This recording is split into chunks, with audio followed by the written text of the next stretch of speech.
Thank you everyone. Great to see so many people here today. And Peg, yeah, what a fantastic effort you've made over the years on so many things that are important to Tasmania. Look, I just wanted to give three perspectives on this debate today. The first one starting with my father, who's a farmer, who's probably sitting in front of the TV at the moment watching the footy. And just by coincidence, he told me a couple of weeks ago that he was actually involved through the TFGA, the Tasmanian Farmers and Graziers Association, with actually analysing and lobbying against bringing GM food into Tasmania many years ago, around the same time that Peg was doing her work. And what he said to me was pretty simple. He said, look, when we looked at it then, there was no evidence that GM was necessarily going to bring any benefits to farming, and there was still considerable risks and uncertainty surrounding the long-term use of genetically modified material. And then he said, and he's not really a greenie, well he is now, because you know I'm his son, but he said, look, it just seemed from a business point of view to make more sense to differentiate ourselves from everyone else here in Tasmania, because it's a really competitive market for a lot of products that farmers compete in, and you know, it's something that we've got that other people don't have.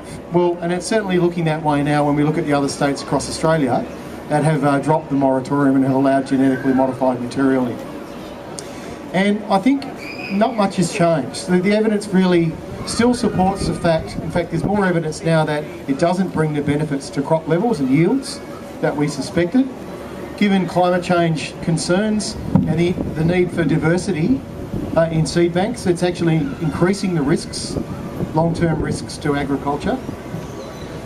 And what is so important about Tasmania that Peg's just highlighted is that we are selling ourselves as having a clean green image. Now we know that's not always the case, but that is what we market ourselves on. And our biosecurity in this state is something that's really important, and being an island and not running the risk of being contaminated in large agricultural areas like we see in other states is a real advantage for us to keep this.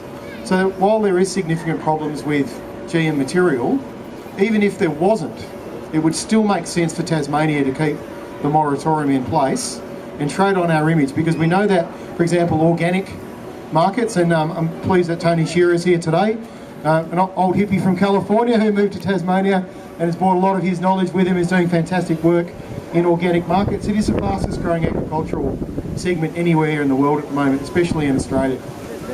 And I think the second perspective I wanted to give you today was actually from a Wall Street banker, and that used to be me. I used to work in the engine room of global capitalism, and we often hear that big corporations are bad, and I know it's something we throw around loosely, but I wanted to say today that it's actually true in a lot of ways. And I'm not speaking as a lefty or a communist or a troublemaker. I'm actually speaking as someone who understands how companies work, and I've worked in the system. And Monsanto, as one example, they are set up not to increase yields and feed the hungry around the world, like they might tell you. They are simply set up to make profits. And not just profits at a certain level, they have to grow their earnings. They have to grow their returns to shareholders. And we're actually talking about this with the media yesterday with the big supermarket chains, where yesterday, incidentally, we put in place a 6-point plan to try and take on the duopoly in this country, because food concentration in any way, shape or form is not necessarily good for producers, and it's not necessarily good for consumers. And these companies are set up to make profits. They're absolutely, totally clear about that. The way I like to, and I'm also speaking as a university lecturer who's taught finance and economics for years, that's just the reality. And the profits of Monsanto and the growing of the earnings and the CEOs getting their bonuses every year aren't compatible with our vision for what we want Tasmania to be. And that's just bottom line. Everyone should accept that that is a fact. And there's nothing bad about going out and campaigning against a company like Monsanto, because it is stark, the difference between what they want from what they see in the world and what we see in the world. Now,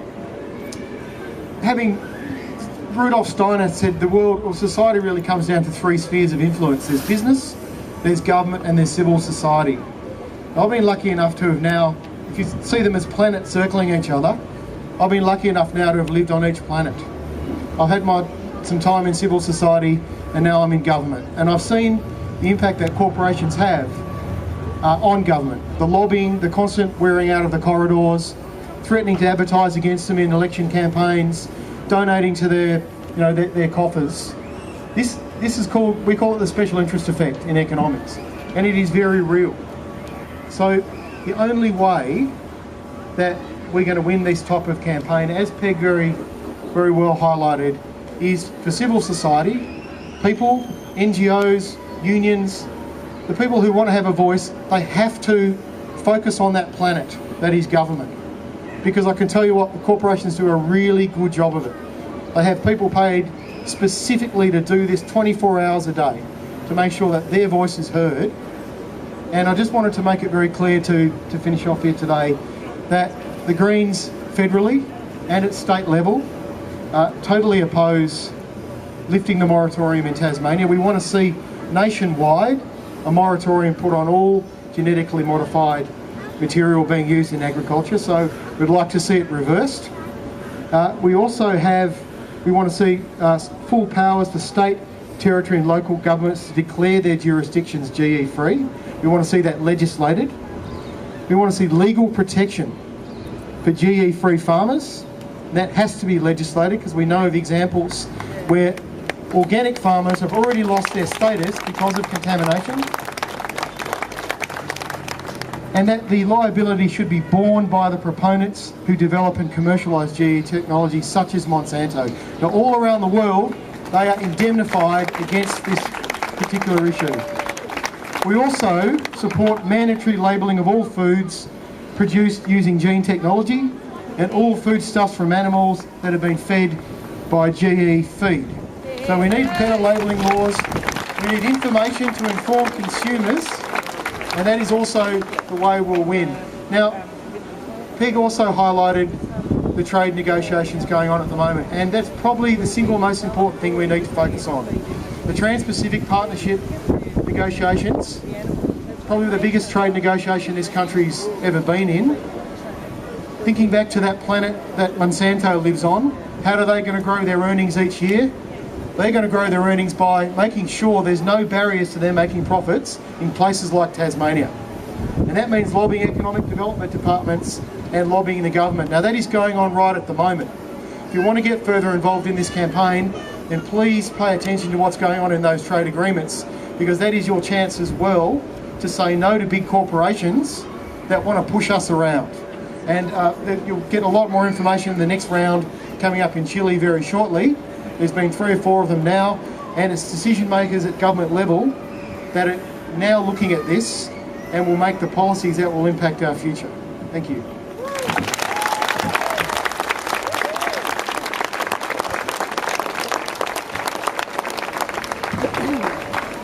I don't think we could have had a better result today. This is the beginning of a really fantastic GE-free Tasmania campaign.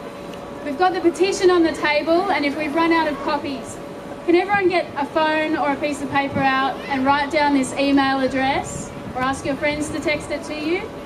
It's Lola, L-O-L-A, Fisher, F-I-S-H-E-R, 1 @gmail.com.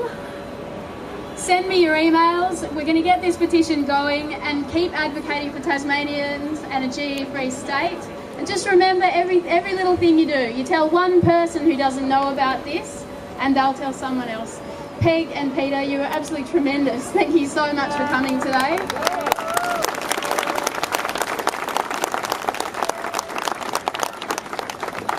And one last thing, you've all been silent, apart from the little ones, this whole time, and I really appreciate it.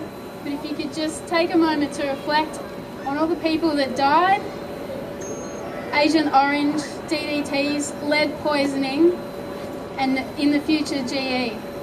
And the suicides in India. Now, Bill Harvey had statistics for me. It's 5 farmers every day. No, it's about a farmer every half an hour commits suicide. It's about a farmer every half an hour takes their lives because 95% of the cotton seed that they're working with is Monsanto. The company takes no responsibility for their lives and their livelihood. It's not just Monsanto, it's Bayer, it's DuPont, Syngenta. So just keep the pressure up, and thank you again for a wonderful rally. Thanks for coming. Well done.